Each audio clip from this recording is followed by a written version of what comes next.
Good morning, good afternoon, good evening to East Central Missouri and the world, and welcome to the James Strong Show podcast number 246.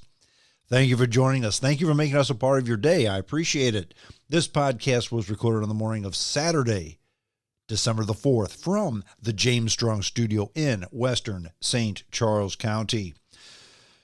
Well, earlier this week, I posted on my Facebook page that my son had invited me to a lecture at St. Louis University, here in St. Louis, of course.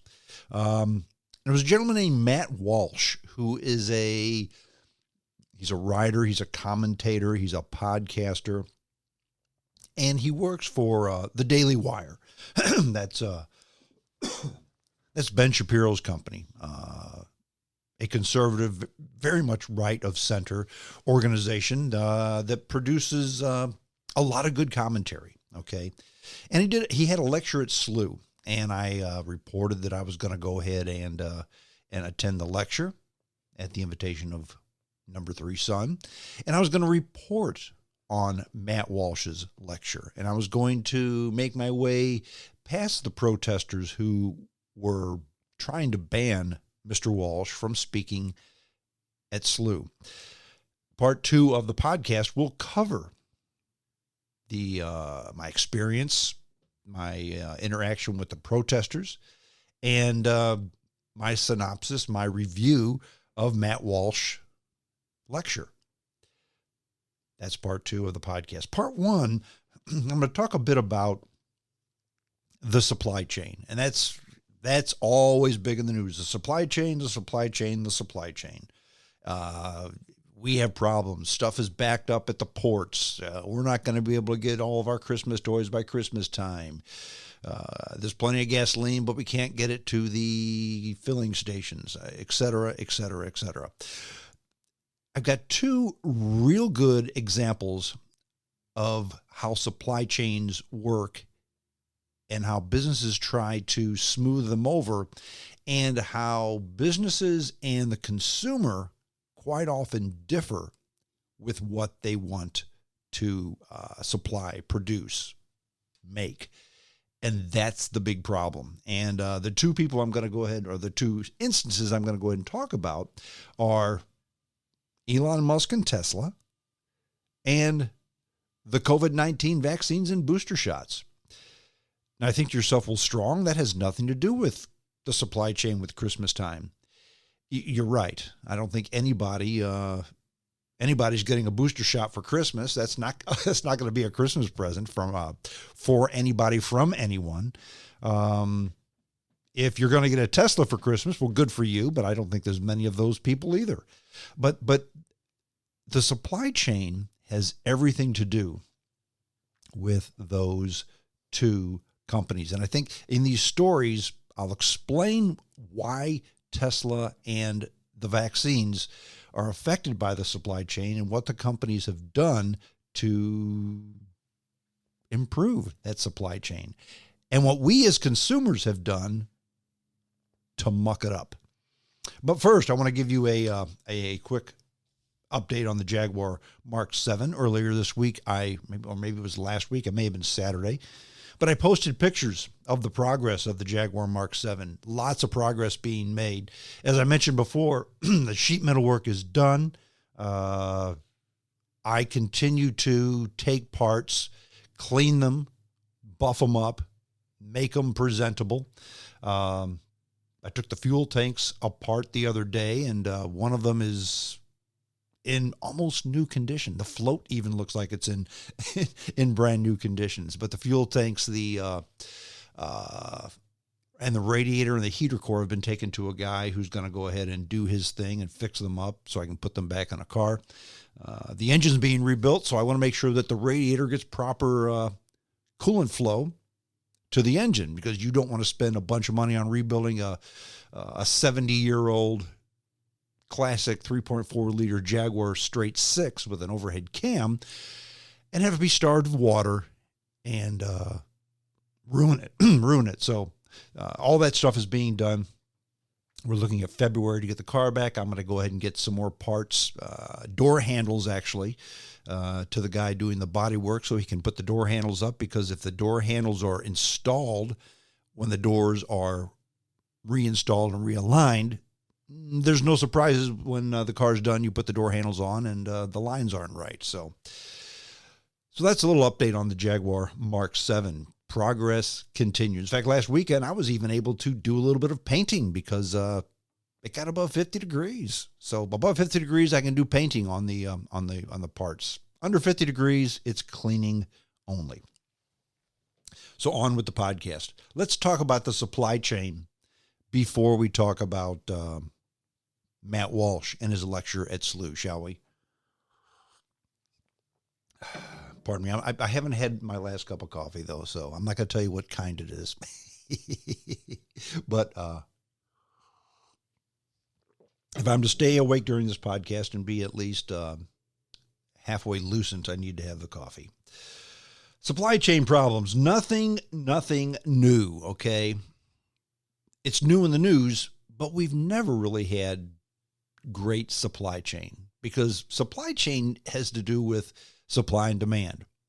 What do people want? What does the consumer want? What does the customer want? Versus what is the manufacturer, provider able to supply? How they're able to supply it. How much inventory they're going to keep. And in my business, in manufacturing, machinery parts, tooling for production machines, there's always that supply chain question that we have here. The customer wants us to have a infinite supply on hand so he can buy one or two at his beck and call. And we would love to have nothing in inventory. Our company would love to have nothing in inventory. Have the customer place an order, we build it at our leisure, and ship it to him when we're finished. Somewhere in between lies the compromise. As I've said so many times, it is really it's my mantra, and it's also just a fact. Somewhere between the right and the left lies something in the middle, and that's always the solution. A compromise is always the solution. So that's what you get with the supply chain, a compromise. Companies aren't going to keep an infinite amount of product in stock, and the consumer's not going to go ahead and wait until you're darn ready to ship it, okay? It's going to be something in between, and sometimes you have to do things out of the ordinary to make that happen. Case in point, the vaccine for the COVID-19. Now we've got that new Omicron variant, which, depending on who you talk to, the vaccine is going to be effective against, not effective against. It's going to be really contagious, maybe not so contagious, maybe really contagious, but doesn't make people as sick. All kinds of controversy. But we're not going to talk about that controversy. We're going to talk about getting people the booster shot, because that's the big thing. The mantra of the CDC, the WHO, et cetera, saying, look, your best defense against the vaccine is the booster shot. First of all, you have to have your 1 or 2 shots, whether you've gotten the Moderna, the Johnson & Johnson, AstraZeneca, any of the others, okay? Number 2 is you need to get the booster 6 months or more after you get the initial stick, okay? That's what everybody's saying. I've gotten my booster. My trophy wife has gotten her booster. My parents have gotten their booster. That's the best defense. Okay, whether you agree with that or not, that's not the point. The problem is that the U.S. has plenty of COVID-19 vaccines, but the retail pharmacies, who are the primary distributors of this, are struggling to quickly administer them in some places.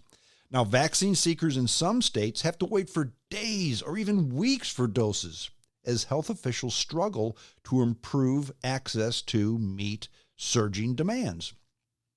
CVS, Walgreens, Walmart, they're all facing staffing shortages, as are all companies. You read that in the paper too. Now, they say they may not be able to accommodate people without appointments. I'm going to say that again because we're going to come back and touch on that again. They may not be able to accommodate people without appointments. Now, the U.S. was averaging about 1.5 million doses administered a day for a 7-day period starting November 17th, and nearly a 12% increase from the previous week. That's according to the CDC. So people are getting the sticks. The weather's getting cooler. Instances are up. The Omicron variant is around, so people are getting more sticks. The problem is some are having trouble finding places to get stuck, the vaccine, the booster. Now, retail pharmacies like CVS are providing about 2/3 of the nation's COVID-19 shots.